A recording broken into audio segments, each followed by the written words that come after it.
Bonsoir à tous. Le maître nous place la barre haut, a reconnu le pape François dans son homélie ce matin à la messe célébrée avec 40 000 fidèles au stade de Zimpeto. Il s'agissait d'une homélie sur la réconciliation, bien sûr, dans ce pays où le cycle des vengeances, la loi du talion, menace toujours après des décennies de conflits civils. La vraie réconciliation, la vraie miséricorde, ça n'est pas d'ignorer celui qui nous a porté préjudice ou de faire en sorte que nos vies ne se croisent pas, explique le pape.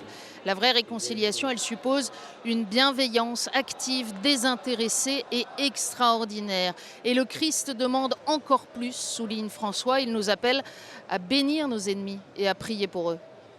I love the way he encourages us that there's no one who's perfect. There's no family that can say we are imperfect. So we must live in peace and harmony. And most of all, we must forgive each other all the time.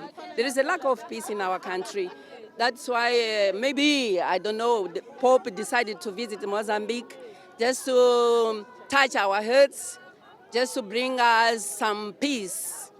Because we are all brothers. So with this visit, I hope that everyone is able to hear, pay attention, and carry out this journey, carry out the message that the Pope brings to us in order to make changes, peace, hope, and reconciliation. Nowadays, we are fighting to keep our planet a good place to live, and it's very important to develop this consciousness. And secondly, it shows that if we work apart, if we work as an individual, nothing will happen. We have to learn the charity, to do good to the other and look to the other. Don't be selfish. Ne soyez pas égoïstes, travaillez ensemble au service du bien commun. Voilà ce que le pape François n'a cessé de répéter au long de ses rendez-vous au Mozambique. Ce matin, au centre d'accueil pour les personnes malades du sida tenu par Sant'Egidio, auquel il a rendu visite, le pape a souligné l'attention aimante portée aux personnes. Et dans l'homélie de la messe, il a à nouveau mis en garde contre la tentation de l'avidité et la corruption. Dans l'après-midi, le pape François est arrivé à Madagascar après 2 heures de vol à bord de la compagnie nationale mozambicaine.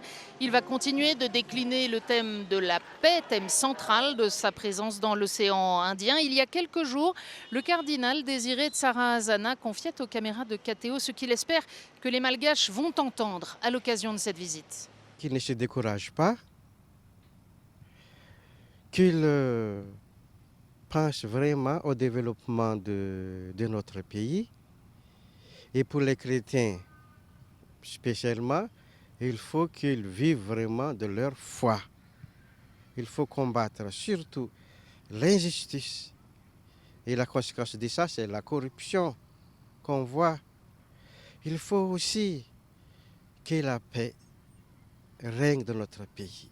Le voyage du pape dans l'océan Indien entre donc dans une nouvelle étape à Madagascar cette fois, et c'est naturellement à suivre en direct sur KTO et ktotv.com.